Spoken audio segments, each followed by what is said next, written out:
man's use of all the human nervous system. What is unseen? Who is unseen?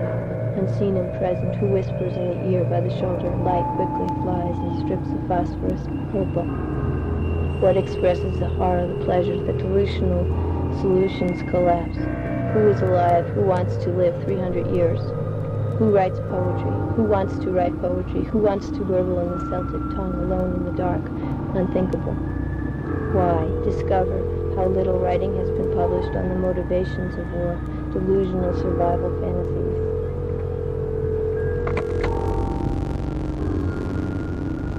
Why? Delusional survival fantasies in America, SIOP single integrated operational plan, the looking glass where they fly over and survive, Reagan and his friends.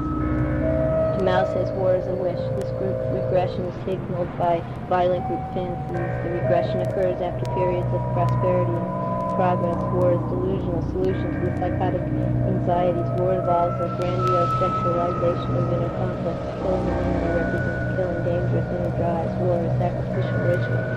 What are the causes of war? Who, how do women cause war? Wish war? How do men? What is their rhythm? How does it feel? Democracy, guilt over sinfulness, despair over ever-achieving happiness, increasing rage, fears of ego collapse, power, wishes to sacrifice youth as representatives of forbidden sexuality and rebelliousness, Leonard Orr, disease of 5 cases, parental disapproval, post-sleep syndrome, birth traumas, specific negatives, past lives, and more. We'll find the 5th degree murder. Which woman would survive? Which 5 continue life on the continent, on the island? Who raises the children? Who continues the human race? Who would be the immortals? Who live? Who are the children in the womb? Which women survive? How did they get to the cave? Do they arrive separately or in pairs? These women, what do? The fire, the water, the earth, the air. Pregnant women are thirsty. Where is the water? Who gets the water? What does she feel she must do? Who fills the water? Celtic chants, human sound and soundlessness. Who is the saint? Who is unbeatable? Who is the strong? Who is demented, unstable? Who is very pregnant? Who came to the cave alone? Who came to the cave together? How did they become pregnant? Who was raped? Who raped them?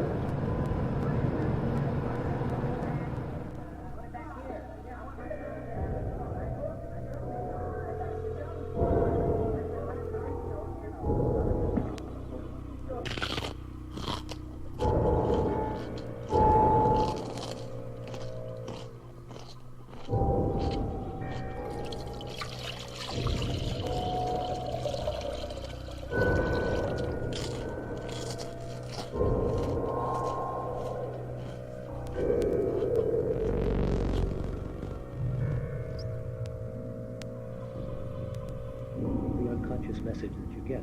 At the same time, all the headlines slip the word coming war into it.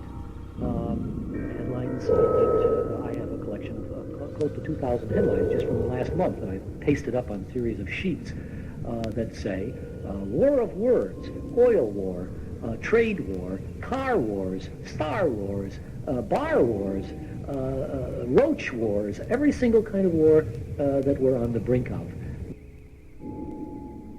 It's not just use of hyperbolic statements. This only occurs at certain moments in a nation's fantasy life when they are in fact floating trial balloons of coming war.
The problem with group fantasies, national shared fantasies, is that they are so overwhelmingly powerful that even when you try and oppose them, you get swept up in them. And each one of the kinds of people in America have their own roles to play. In particular.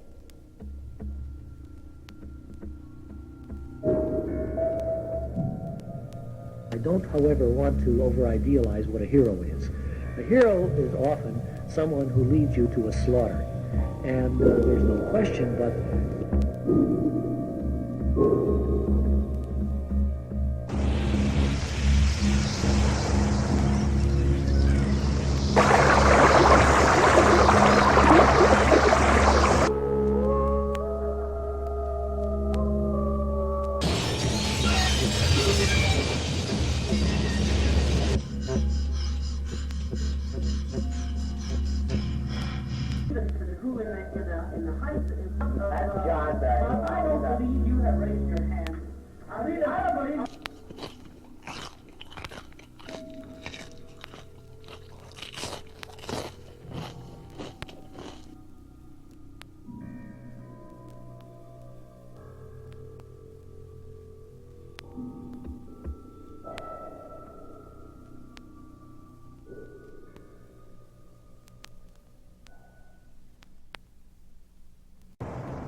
It was Caswallon who was the first to see the Roman ships come across the channel for the first time.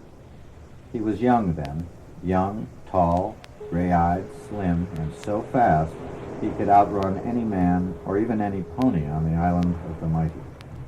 He saw the Roman ships and spread his men along the top of the bluff and watched as a small boat came to shore, pulling behind it a swimming horse.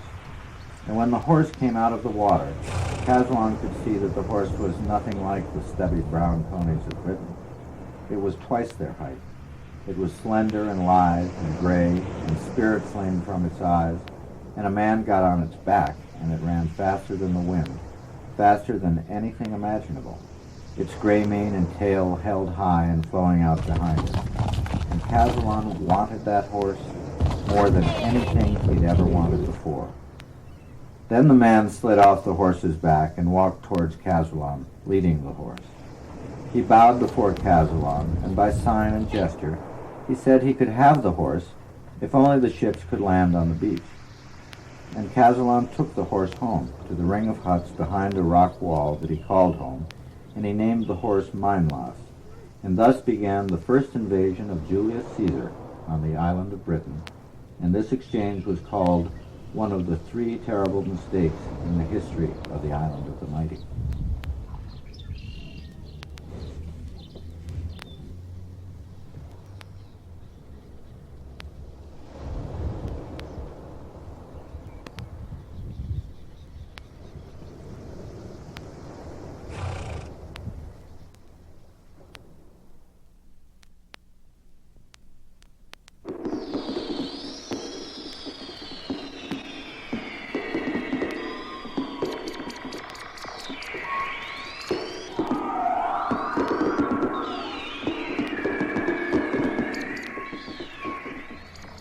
It didn't take Caswallon more than a day or two to realize that he had been deceived. Then he got really angry.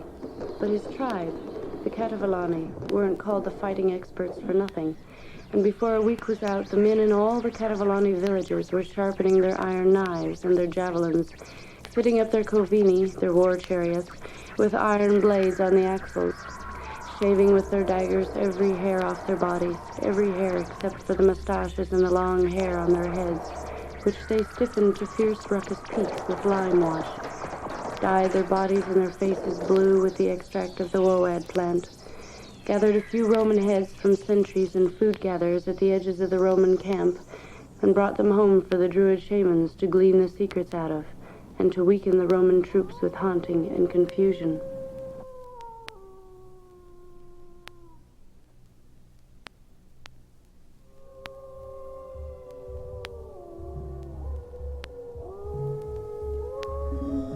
The spirit of a man was in his head, and the Caswallon Celts collected heads and brought them home to their druids, and the druids performed magic rites with them to weaken the enemy and strengthen the tribe, to appease the gods and keep everything on the right track.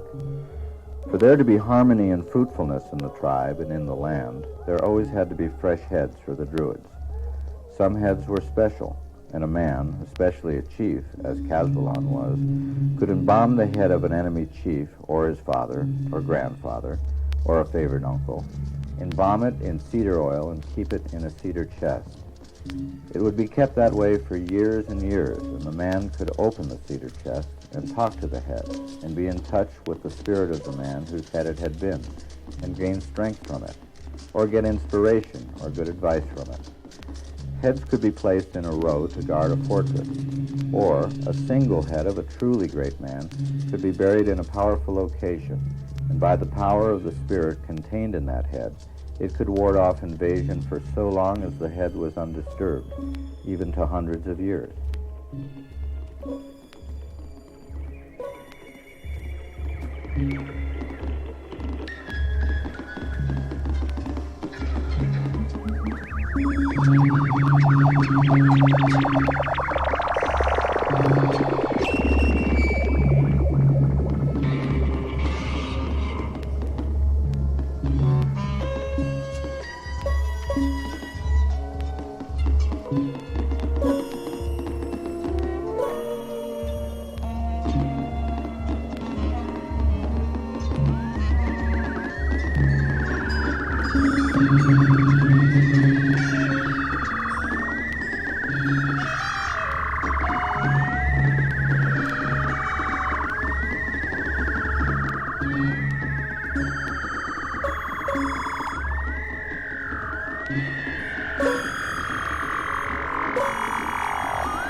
Caswallon's cousin, Bendigid Ran, the giant who soon would lie dying from a poisoned dart in the foot, after having conquered and killed everyone in Ire except 5 pregnant women in a cave, was to say to his men, "Take my head and carry it with you wherever you go, and for 87 years my head will be uncorrupted, and all that time the head will be as pleasant a companion as when it was on my body. And when the 87 years are over, bury it at the White Mount in London facing Gaul, and for as long as it is buried there, there will be no invasion in all the island of the mighty." His men would do exactly as he told them to do. For 87 years, they would live in a happy dream that would be called the entertaining of the noble head. And after the 87 years were over, they would bury the head in the White Mount facing Gaul, and at that time, Rome would have conquered the island of the mighty, and for 400 years, there would be no further invasion, and that would be called the Third Goodly Concealment. After the 400 years, King Arthur would come and dig up the head of Bendigid Ran, saying that he would guard the island of the mighty himself. And in less than a year from that act, which would be called the Third Ill-Fated Disclosure, Cedric of Saxon would invade and fight with Arthur and settle his people in the island. And a quarter century later, the Vikings would invade from the north and kill King Arthur.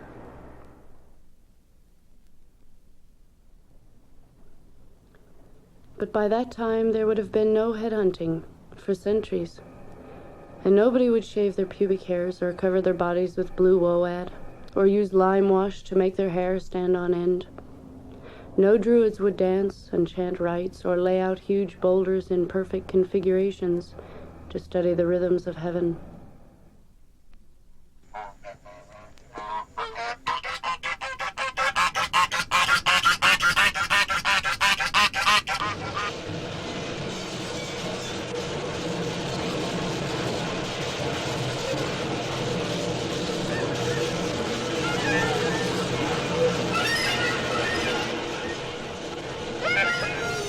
Caswallon and all the warriors of his tribe decked themselves out in woad and lime, in gold and silver torques and armbands, with oval leather shields, with spears, javelins, daggers, swords, with two-wheeled two-pony covini, some with thighs attached to their axles, and were naked, bluer than death, hair in spikes like the sun's rays at dawn, like the neck of a fighting cock.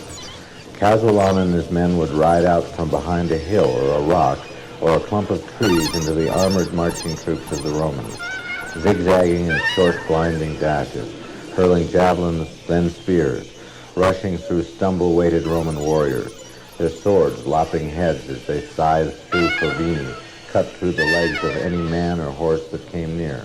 Then in a flash they'd turn their ponies and, still at a gallop, and dash zigzagging.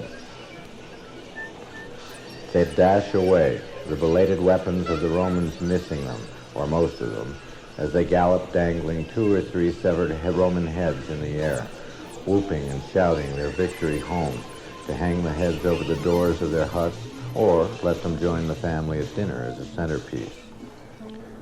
4,000 covini Caswallon had, 8,000 ponies galloping, 8,000 scythes on axles, uncountable javelins and spears and sword thrusts, and then dash away before a Roman sword could hurriedly be unsheathed. And they went back again the next day and the next. Any enemy that the Caswalloni had ever encountered would have broken up and vanished under such treatment. But the disciplined troops of Rome held firm, closed its gaps, marched on. Sometimes a group of Roman soldiers would follow the covini on their big horses, and then the fleeing Caswalloni would lead them into an ambush, lead them like the mother grouse leads the predator with its pretense of a broken wing, lead them into an ambush, take their heads and their horses, and call it another battle won. But still, the Roman troops marched on.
Superhuman energy, rode the fleet-footed gift horse Mindloss to one circle of huts after another, ordered his neighbors to help him stake the river, to hide their cattle, burn their crops. He threatened them, bullied them, then rode madly on to the next place, and the next, back to his warriors to ride Mindloss before them into the Roman mass, and gallop out again a few moments later, half a dozen Roman heads dripping in his hands.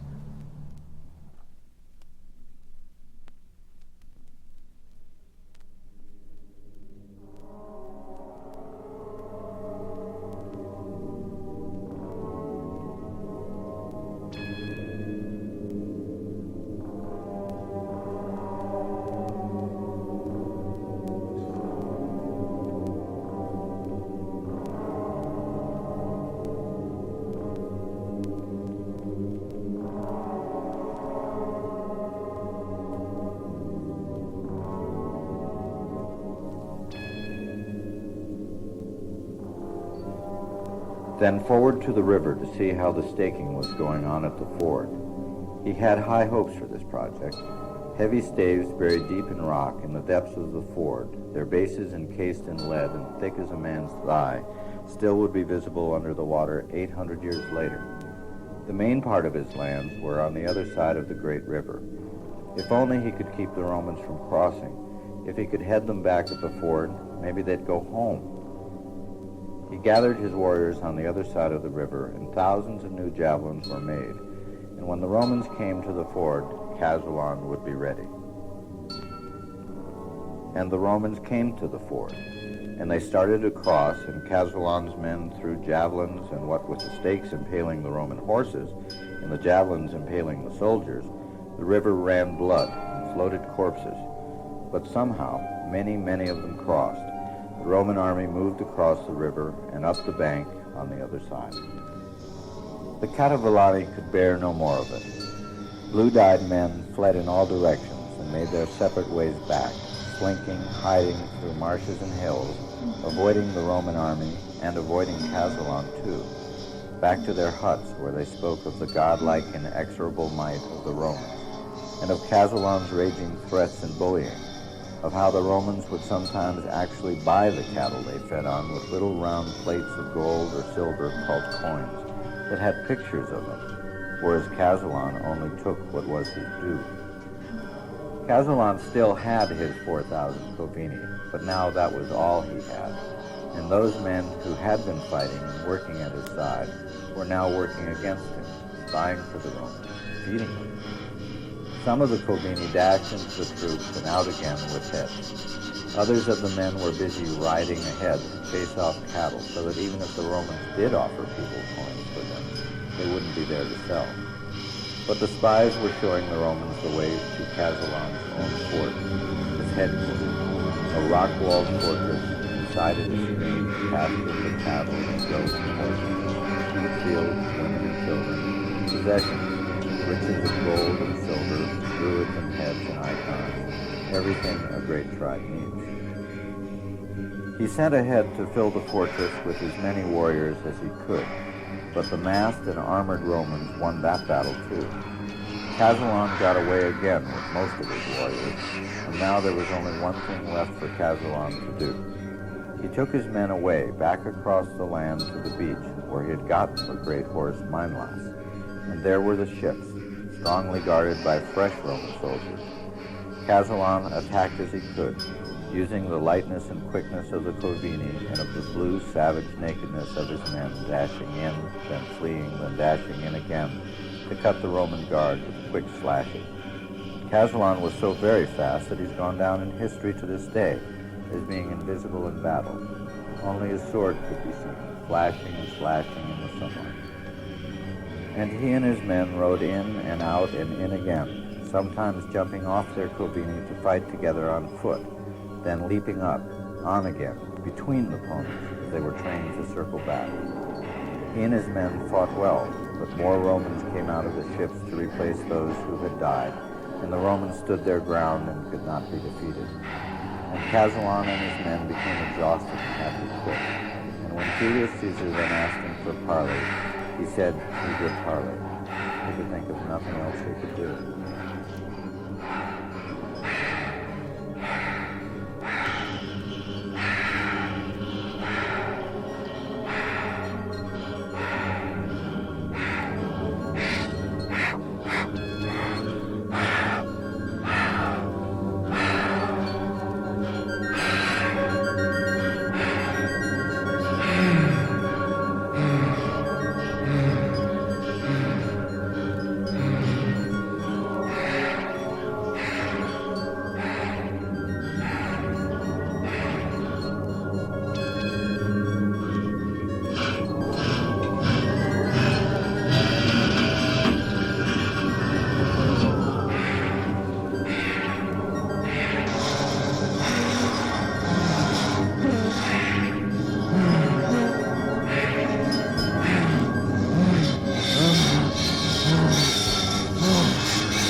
Now, Mary, begin. I know what they say. No, but you Julius Caesar prepared for the parley a feast, and he served every kind of meat and great vats of Italian wine. And as Caswallon sat beside Julius Caesar, there on the other side of Caesar sat the most beautiful woman in the world. And Caswallon could see that Caesar loved her, but he could also see that she didn't love Caesar, but loved him, Caswallon. Her name was Flower. Caesar said that he would take his legions and leave the island of the mighty if Caswallon would agree to two minor concessions, which were these.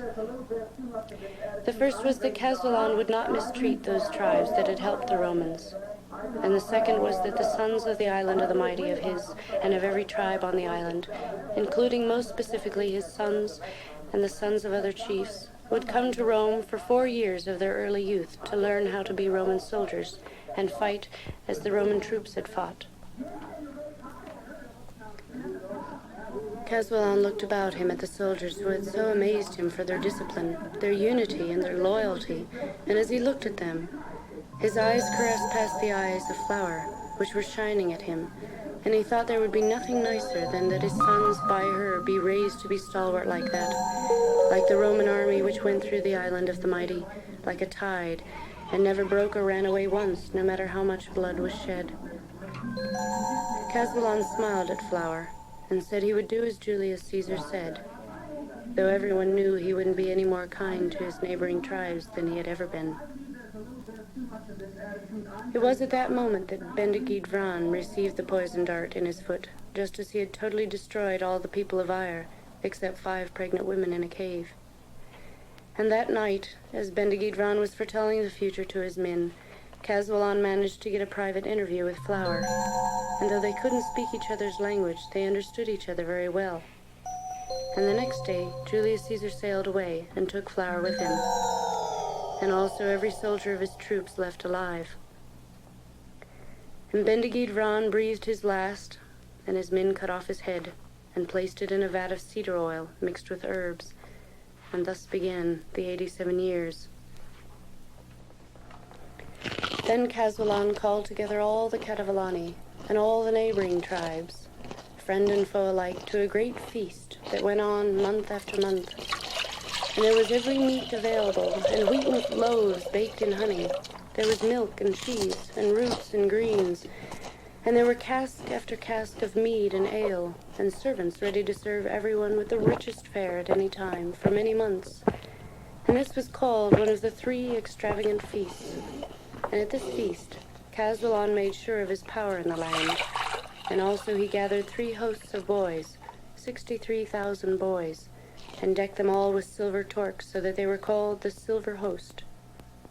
And when the feast ended, he took those 63,000 boys across the water to Julius Caesar to be trained as Roman soldiers. And then he went in search of Flower, and he found her after a long wandering, and all that time he never looked at another woman, for which he was called one of the 3 faithful lovers of the island of the mighty. But when he did find her, she was so well guarded that he had to disguise himself as a shoemaker before he could speak with her, for which he was called one of the 3 gold shoemakers. By that time, he had learned the Latin language, and how to make coins and helmets and other useful things, and he took Flower and went back to the island of the mighty. And because of the training of the boys and of the things Caswallon had learned, began the great Roman age of Britain. And by the time the head of Bendigeid Vran was buried, Rome had all but conquered the island of the mighty, except for a small but fierce and fiery band of heroes, led by Caswallon's own great-grandson, the mythical and much-loved Caradoc. But of Caradoc I will tell another time.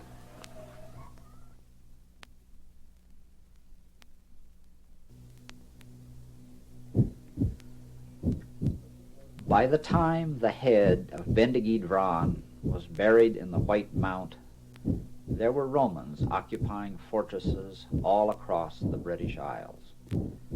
There were towns and villas, solid stone buildings being built, aqueducts and roads as straight as arrows. The hot springs at Bath were lined with lead pipes, which are in use to this day. Elegance was introduced to the island, elegance and luxury and aristocracy. Latin was the language of the people in power, and the Celtic language was spoken by workers, serfs, and rebels. Ships sailed constantly back and forth to the mainland and to Rome, full of people and supplies essential to civilization. Many people learned to read and write.